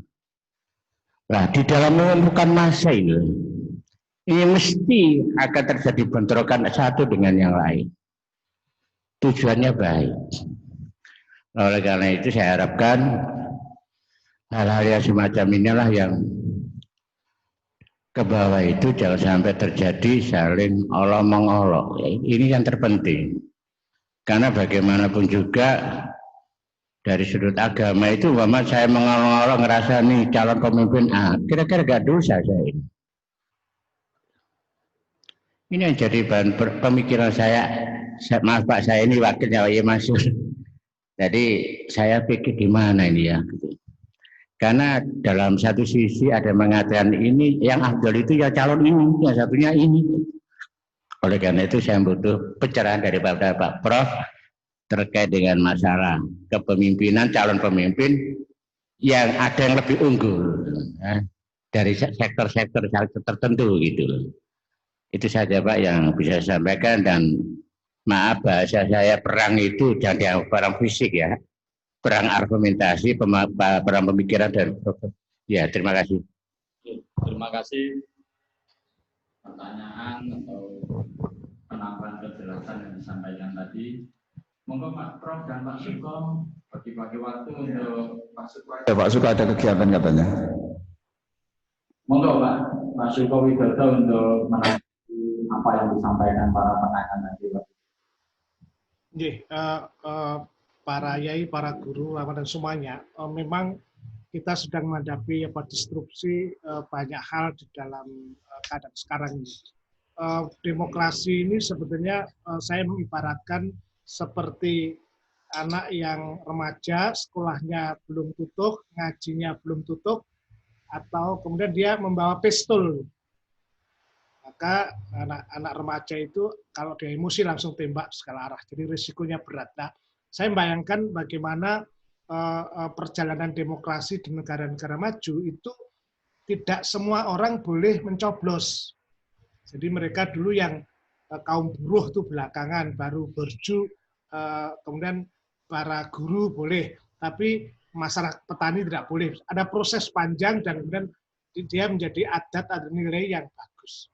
Nah, kita ini mendadak sontak sejak reformasi 98 dulu kan semua orang memilih secara langsung. Tadi kan saya bilang ini individu diberikan hak, sehingga haknya rektor dan haknya mahasiswa kalau dalam pilkada sama, padahal mungkin pikirannya lebih jernih rektor misalnya semacam itu. Nah, dalam posisi seperti ini, maka menurut saya apa yang harus dilakukan dari Pak Abdul Muiz menarik itu, ya MUI mikir untuk melakukan apa yang bisa dilakukan dalam situasi untuk menjaga agar politik itu tidak nakal dan sebagainya. Satu-satunya jalan menurut saya adalah MUI menerbitkan nilai-nilai kearifan. Misalnya sama dengan kalau orang itu kalau belum kena COVID ya pasti ngeyel angel tuturane kata Basman katanya gitu ya, wangel pokoknya. Tetapi kemudian diajarkan cara memakai masker, mencuci tangan pakai sabun, dan menjaga jarak. Nah, MUI mungkin bisa menerbitkan nilai itu. Tetapi jangan mempengaruhi, atau para ulama jangan mempengaruhi coblosan si A, coblosan si B. Tetapi rakyat ini kalau mau mengajarkan demokrasi, didik rakyat agar berdaya. Agar mereka misalnya begini, jelas money politik itu salah kok. Jelas salah, peraturannya juga salah, dan saya nggak tahu hukum agama, tapi jelas salah kok. Ya cukup misalnya, ini diskusi ya, tapi nanti kalau salah disalahkan saya atau kita diskusi. Hanya mengatakan aja bahwa pilihlah yang sesuai hati nuranimu. Nah, hati nurani pemimpin yang baik apa? Di dalam hukum Islam kan ada kan karakter, nilai-nilai itu kan ada amanah, fatonah, dan sebagainya, itu kan sudah jelas. Ya sudah, itu aja dalam ruang itu. Tetapi jangan sampai benar taktis kayak opinion. Ini baru gagasan ya. Karena itu memang keterlibatan agama di dalam politik adalah keterlibatan nilai moral, bukan keterlibatan memilih si A dan si B. Yang kedua, jadi menarik tadi, perang argumentatif itu sebetulnya bagus. Menurut saya dalam sejarah pemimpin-pemimpin, banyak orang yang baik. Dia jadi pemimpin, tapi dia masuk penjara. Saya tidak usah menyebutkan di Jawa Timur, misalnya ada yang kiai kemudian jadi wali kota dan masuk penjara, misalnya semacam itu. Untuk pemimpin politik itu tidak cukup baik, harus ada fatonahnya, ada kecerdasan di dalam itu. Kalau orang baik itu banyak, tapi jadi artinya harus lengkap tadi. Jadi nilai Islam itu yang saya kira diberikan kepada pemilih untuk dicerahkan. Ini loh caranya membuat pertimbangan pemilih. Mungkin itu yang saya kira bisa saya sampaikan. Kira-kira MUI mungkin mengkampanyekan politik bermoral atau politik bermartabat. Itu lebih sirotol mustaqim daripada pilihlah si A atau si B. Ini baru gagasan. Itu kira-kira Pak Yai yang bisa saya sampaikan. Matur nuwun. Terima kasih Pak Joko. Ini jelas MUI punya tugas untuk merancang atau menyusun sebuah buku untuk menjadi guidance bagi pemilih tanpa menyuruh pilih A, pilih B, tapi guidance umum. Siapa yang dipilih, siapa yang dipilih, nanti tidak memilih yang ini. Nah ini Pak Prof, balik-balik lagi yang disampaikan pada audien termasuk penanya-penanya ini, monggo diberi tanggapan yang aktif dan sikap. Ya, pokoknya kita tetap aliran yang optimis. Jangan kemudian seperti dunia kiamat. Enggak. Saya menulis buku hidup masih koma, belum titik. Pokoknya kondisi Gresik sekarang namanya gini masih koma. Nanti suatu saat akan berubah lah. Pokoknya optimis lah. Ya gitu. Optimis menuju siratal mustaqim tadi itu. Satu-satunya yang sudah siratal mustaqim itu ya PT Jasa Marga. Karena mendirikan masjidnya namanya Siratal Mustaqim. Saya tanya, kok namanya Siratal Mustaqim? Ya, Pak, kami cari ayat yang ada tolnya. Ya. Ada tolnya, ada itu Siratal kan ada tolnya apa? Iya. Iya. Jangan Pak, jangan sampai MUI tergoda ini yang afdal, ini yang fadl Pak, jangan. Betul saya. Karena itu yang milik api itu pakai poso telung dino barang Pak. Wis di horo, suara langit ibu-ibu. Ngipi ketemu Nabi jadi ngomong, pokoknya mau macam-macam. Jangan tergoda untuk memberi arah gitu. Arah bahwa ini. Tapi kalau secara moral orang harus A, B, C, D itu secara Islam saya kira saya ini. Nah, kita juga perlu waktu Pak gitu. Enggak bisa Pak itu dengan apa yang dilakukan Majelis Ulama selama 3 bulan untuk merubah masyarakat. Itu enggak bisa. Kita enggak punya mukjizat itu Pak. Tapi walaupun besok itu kiamat Pak, kita nanam pisang Pak sekarang. Walaupun beritahu Pak bahwa Jumat itu kiamat, kita lakukan sebisanya. Gitu loh Pak maksud saya itu. Nah, maka mungkin bentuk-bentuk praktis apa yang dilakukan oleh di samping bentuk pendapat tadi itu apa buku pedoman sedikit-sedikit tidak apa-apa 3 halaman 4 halaman itu dulu tidak apa-apa nanti lama-lama kan kumpul sendiri ya gitu. Kemudian saya kira dalam bentuk yang praktis saya kira agama itu mengadakan silaturahimlah kamu maka hilanglah kebencianmu maka kita kan juga tidak apa-apa tuh Majelis Ulama mengadakan tumpengan itu diundang yang vokal-vokal itu sana sini dilarang selama tumpengan ngomong soal pilkada semenuis itu lumayan Pak lumayan saya dilarang harus ngomong soal tumpeng itu saja itu lumayan Pak lumayan yang sudah Pak apa yang bisa kita lakukan panjenengan orang Gresik paling tahu wajah-wajah orang Gresik Insya Allah mereka mau datang asalkan Majelis Ulama tetap netral, tetap menjaga ukhuwah. Bisa Pak itu kita lakukan. Saya kira begitu Pak, ini daripada nanti saya perpanjang, kasihan ini ada beberapa yang sudah nunggu. Pak Prof, ini cukup bagus yang disampaikan tadi bahwa memang untuk memerintah milih itu tidak MUI. Ini sekarang ada dukun yang cukup ilmiah, lembaga-lembaga survei itu dukun yang menurut saya bisa menjadi pemandu.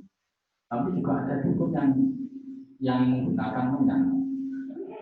Ini juga masing-masing memberi panduan dan kadang-kadang dua-duanya salah, kadang-kadang dua-duanya benar, kadang yang satu salah, ada satu. Tapi nanti kita coba mendengarkan lagi para pemirsa webinar maupun yang hadir di ruang Islamic Center ini untuk menyampaikan beberapa pertanyaan yang lebih mendalam. Saya belum mendengar semacam provokasi bahaya tentang perpecahan ukhuwah. Saya sebagai moderator. Ya, ayo sekarang yang dari peserta ya Pak ya ini ya. Dipersilakan dulu Pak yang peserta, kasihan. Monggo dari peserta.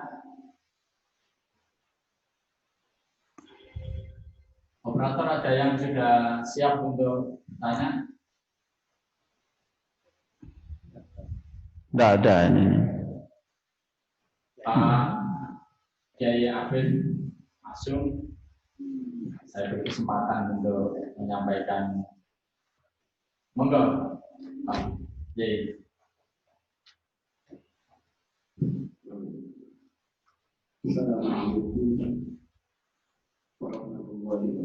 Waalaikumsalam warahmatullahi wabarakatuh. Oke.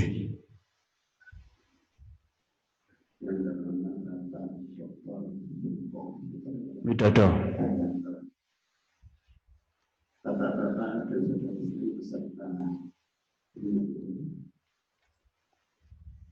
Sebenarnya apa yang akan saya sampaikan itu sudah dijawab oleh Pak Ali. Ya.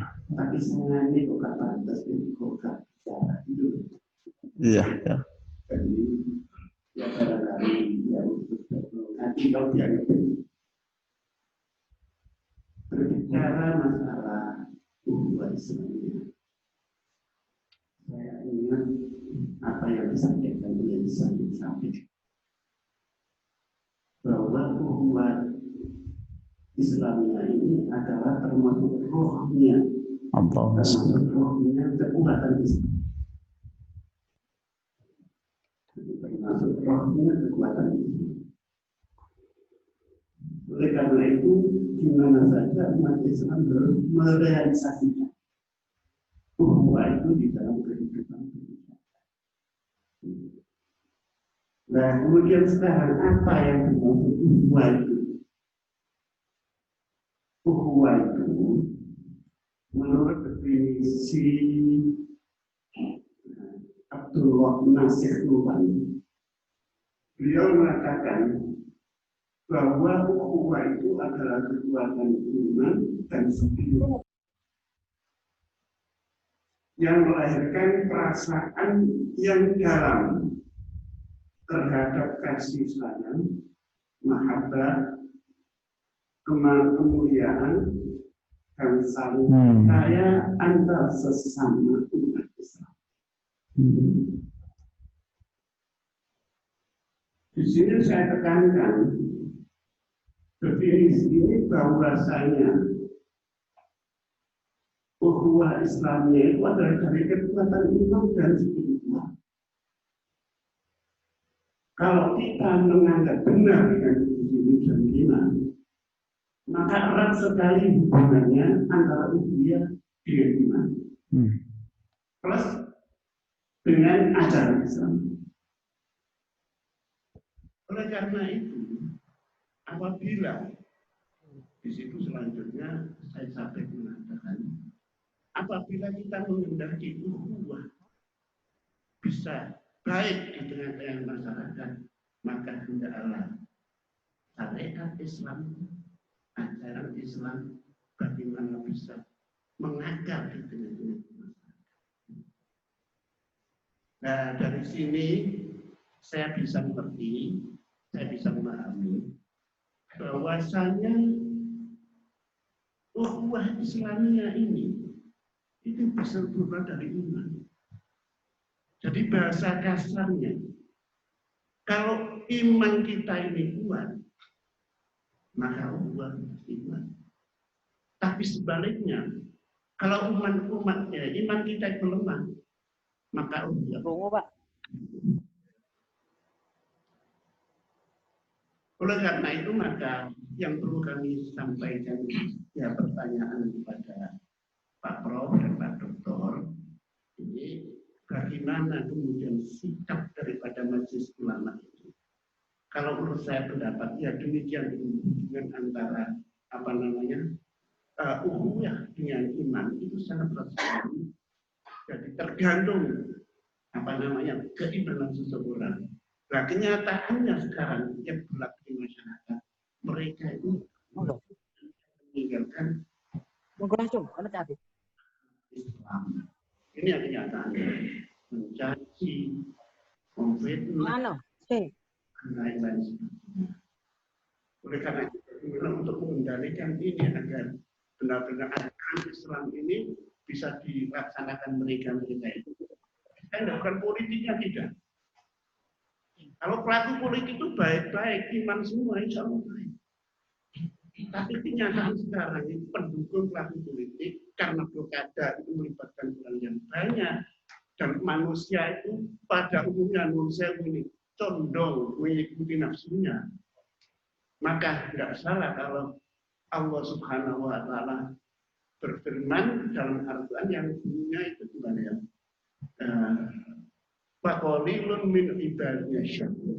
Yang lain. Nah, syakur tidak diartikan di sini adalah mengikuti sejak perintah dan Rasulullah SAW.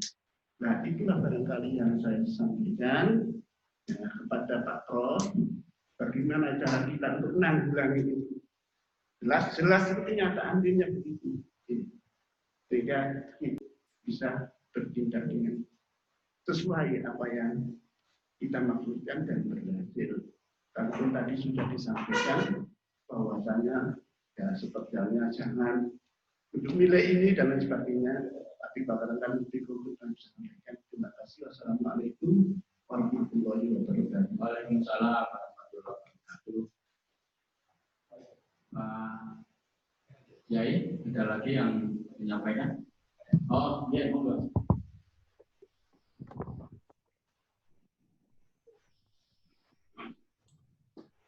Assalamualaikum warahmatullahi wabarakatuh. Waalaikumsalam warahmatullahi wabarakatuh. Bagaimana Bapak-Bapak tadi sudah sampaikan, ini kalau tadi disampaikan oleh Prof. Ali Aziz tadi kan ada satu kesimpulan, orang itu biasanya yang mengikuti nafsu itu lebih banyak. Tadi disimpulkan 75%, kemudian yang 25% itulah yang biasanya merujuk atau pegang kepada akal. Lah, saya kira kalau kita melihat pemilihan bupati yang akan datang itu kan tinggal Desember. Itu kan kalau kita sekalian istilahnya ingin katakanlah bagaimana kita sekalian ini berukhuwah Islamiyah di tahun-tahun politik itu, saya kira waktu atau jangka waktu yang sekian bulan itu kita tidak akan mungkin gitu. Tapi saya melihat itu begini, kalau pemilihan bupati itu kan itu rutin, itu 5 tahun sekali kan pasti ada gitu. Nah, oleh karena itu, kalau menurut saya ini adalah merupakan satu titik awal untuk menuju nanti tahun-tahun yang akan datang itu seperti ini. Dan nanti ada waktu untuk Majelis Ulama itu untuk tadi membuat buku atau panduan-panduan. Bagaimana yang nanti kita bisa sampaikan kepada para katakanlah pada mubalek dan lain sebagainya, sehingga nanti bisa menyampaikan kepada masyarakat pada umumnya. Jadi artinya bukan hanya untuk tahun-tahun ini. Kalau tahun ini waktunya yang sangat mepet, saya kira tidak bisa. Kita akan menjadikan orang-orang yang katakanlah berbalik gitu ya, yang mau menggunakan akal yang sehat itu 75%, kemudian yang menggunakan nafsu itu kemudian hanya 25%, itu tidak mungkin. Oleh karena itu, kalau menurut saya ini adalah waktu titik awal untuk ke depan. 5 tahun, 15 tahun, 10 tahun, 15 tahun, sampai 20 tahun yang akan datang, itu adalah garapan kita di masa yang akan datang. Oleh karena itu, sekali lagi setuju sekali kalau kemudian yang penting itu bukan hasilnya, tetapi adalah proses bagaimana kita sekalian nanti menjadikan di tahun-tahun politik terutama ukhuwah Islamiyah itu tetap terjaga. Sekian, terima kasih. Assalamualaikum warahmatullahi wabarakatuh. Meskipun apa yang disampaikan banyak umum teori tidak harus dilaksanakan sekarang gitu ya. Minimal ada beberapa poin yang perlu dipahamkan pada masyarakat pemilih. katakan 10 dari yang kita inginkan, mungkin ya 9 lah bisa diterapkan. Ini yang perlu terlalu banyak Pak ya. Ya 10 yang 1 yang dilaksanakan. Ini yang penting bagaimana begini pilihan-pilihan kita supaya masyarakat pemilih ini dalam menghadapi pilkada ini benar-benar rasional. Kalau memang ini kehendak kotor dan kodar, ya apa caranya menyerahkan ini pada punya apa kodar ini. Ya. Kadang-kadang masyarakat itu ya kehilangan keimanannya ya. Kehilangan keimanan sehingga buta matanya, tuli telinganya untuk melihat dan mendengarkan apa-apa yang sebenarnya. Mungkin Pak Dr. Suko. Iya Pak Suko dulu. Nanti bisa bergantian sama Pak Prof. Ali, Pak. Makasih Pak Yai. Jadi memang apa ya, kita tadi dari awal saya mengatakan demokrasi yang kita pilih ini demokrasi sangat bebas dan cenderung kita kadang-kadang bernegasi dengan nilai-nilai yang kita yakini. Tidak cukup mudah, memang butuh waktu yang panjang. Tapi saya hanya mengusulkan aja, memang inilah yang saya sebut di awal tadi, politik itu sebetulnya adalah berbagi kekuasaan. Demokrasi itu adalah berbagi kekuasaan di antara para pihak. Pertanyaan penting saya selalu mengatakan, eksistensi MUI itu jangan sampai istilah Jawanya timun wungkuk jogo imbuh, hanya dibutuhkan saat-saat krusial itu menjadi penting karena seringkali MUI itu seperti pemadam kebakaran tugasnya. Nggak apa-apa sebetulnya pemerintah itu misalnya membudgetkan dana kepada MUI yang cukup besar karena soal nilai. Sekali lagi saya belajar dari negara-negara yang maju dengan berpikir yang sejajar. Lembaga-lembaga moral, lembaga-lembaga edukasi seperti MUI itu tugasnya berat sekali. Kalau belajar membuat satelit, komputer cepat, tapi ketika membuat penjagaan moral itu tidak mudah. Agak sedikit mungkin agak mundur dan nanti saya juga pamit. Mengapa misalnya warga Amerika itu sangat setia pada negaranya. Coba Bapak kalau menonton film Rambo itu. Film Rambo itu kan film yang nggak masuk akal karena satu orang bisa membunuh 100 orang dan perang di Vietnam. Padahal di Vietnam kenyataannya Amerika itu kalah perang sebenarnya. Tetapi dengan kecerdasan visualisasi film digambarkan mereka hebat. Ini tujuannya untuk membangun mental, keyakinan. Dan dananya nggak main-main, besar sekali dari negara untuk membangun mental. Nah, bersejajar dengan itu, kalau mereka kan soal agama saya nggak tahu, tapi kita nilai agama kita, Islam yang ada ini, sebetulnya kita bisa melakukan ini. Tadi kan dari awal saya mengatakan, Gresik ini kota santri, kota Islam. Kenapa tidak kemudian budget untuk menjaga kualitas itu secara sungguh-sungguh gitu loh. Itu yang tidak pernah dipikir. Bangun moral tuh, waduh biayanya tuh nggak main-main. Itu yang harus dirasional. Jadi saya tidak bermaksud memprovokasi, tetapi memang kuasa untuk menjaga moral agar masyarakatnya, demokrasinya bermartabat tadi, maka dari awal MUI itu sudah mendapatkan tugas yang jelas. Sampai mulai. Ini kan yang selama ini kan, mohon maaf sekali, seringkali lembaga-lembaga ini kan hanya diundang pada saat acara disuruh upacara gitu aja. Itu ada. Nggih. Ya makane yo sik ya makane. Nggak apa-apa, mungkin Pak. Nah, saya kira itu penting, tapi saya akan senang sekali kalau nanti lain kesempatan Pak Yai, saya akan cerita sedikit gimana sih cara mengelola ini. MUI ini kekuatan yang besar sebetulnya, dan dia harusnya yang menentukan siapa pemimpin itu, karena lembaga ini orang-orang yang memiliki sesuatu itu. Mari kita berpikir agak beda dari konstruksi demokrasi yang ada ini. Saya butuh waktu sowan nanti, saya mohon maaf, tapi kira-kira untuk awal ini MUI mungkin harus menebarkan pesan, misalnya pilihlah yang sesuai hati nuranimu. Nek perlu ya tadi kata Pak Aliasis betul. Misalnya sak durunge milih poso telung dino telung bengi misalnya gitu, atau sesuatu yang kemudian dia membuat keputusan itu begitu wasis dan jernih. Nah, ini yang sebenarnya individual itu di situ. Jadi dia memilih bukan karena jumlah apa ya tongket itu setong seket tadi, tetapi lebih dari itu kejernihan dan nilai moralitas untuk membuat keputusan yang benar. Nilai itu yang saya kira menjadi kewajiban bagi MUI untuk diceramahkan, disosialisasikan kepada masyarakat. Itu yang bisa saya sampaikan Pak Yai, Pak Aliasis. Saya mohon maaf ini harus mundur duluan, tapi insya Allah nanti saya tak sowan ke Gresik, saya juga ingin menikmati nasi kerawu Gresik. Katen matur nuwun, matur nuwun. Selamat jalan, mudah-mudahan sukses selalu. Untuk terakhir Pak Prof, Pak Suko sudah. Yes, enggak, jadi semua sepakat bahwa tidak mungkin kita bisa merubah imannya orang Gresik dalam waktu yang singkat. Tapi kita jangan pesimis gitu aja.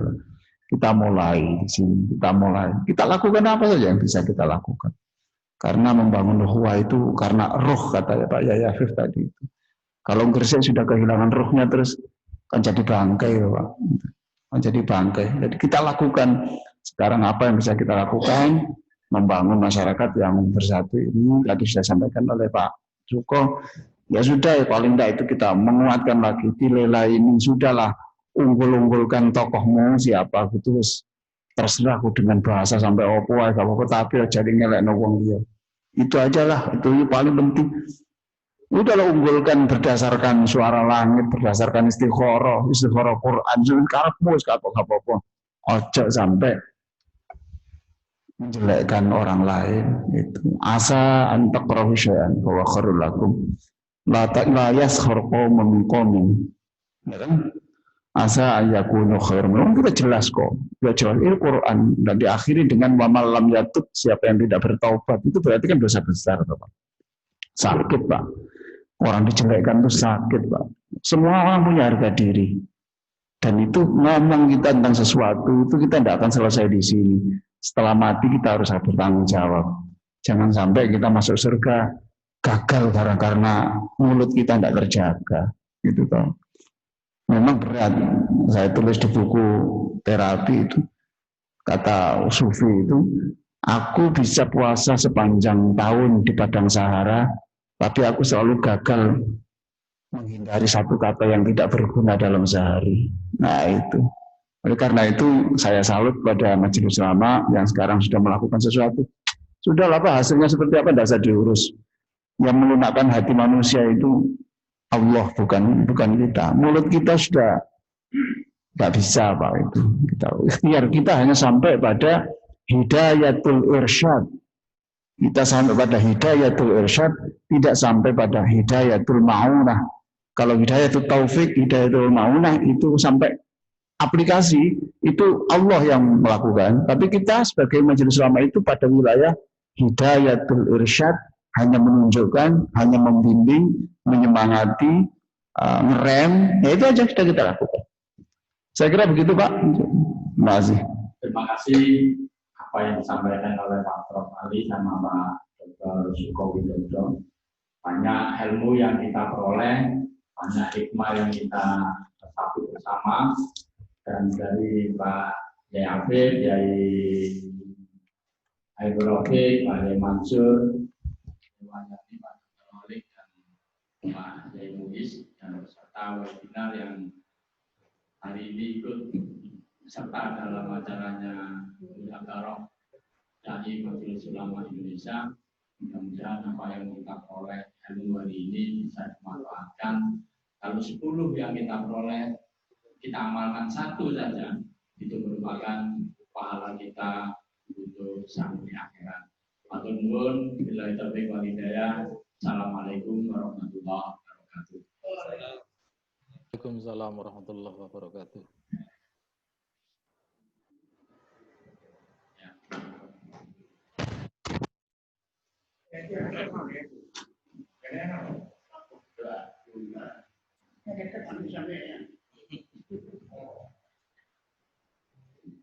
Bismillahirrahmanirrahim.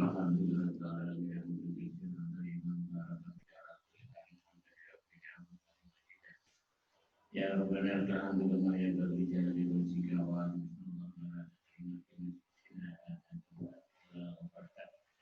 wara'i bilillah zakata warakan minha farastabal amin wara syarikan lillah zakata warikan zakata wara minna deta wara minna asyurka wara maridun lillah zakata wara minna illa atabka wala ala illa aslamta wala dinillah zakata wara azizan ala kitna illa qabrikan liman ika karabir wala amin asyurka Allahumma inna nas'aluka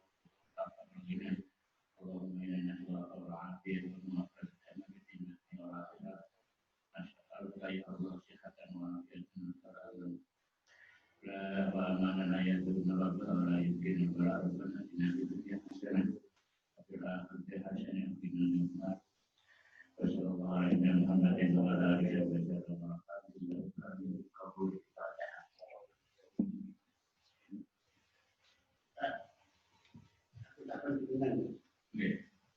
berkaitan satu materi